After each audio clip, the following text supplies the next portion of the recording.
Efa manakaiky ny datim-pifidianana profon'izany ny fizarana ireo fitaovana ataontsika hoe manara-penitra entina hiatrehana izay fifidianana izay fitaovana maro toy ny groupe électrogène ny solosaina sy ireo maro hafa ary no nozaraina entina hiatrehana ny fifidianana ny groupe électrogène dia ho an'ireo faritra lavitra ny herinaratra. Nanomboka androso tamin'ny fitsinjarana ireo fitaovana raitra entina hiatrehana ny fifidianana ny Cenit.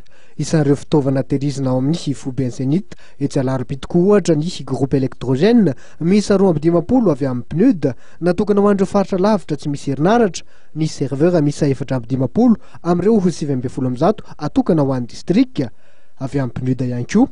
Ireo solotsaina arahina onduleur misy 700 amin'ireo 770 nampanantenana avy amin'ny gouvernemanta, ary ireo kit de maintenance informatique misy 570 ho an'ny centre informatique any anivon'ny district 720 sy ny faritra 220 ary ny centre de traitement de données informatique misy 4.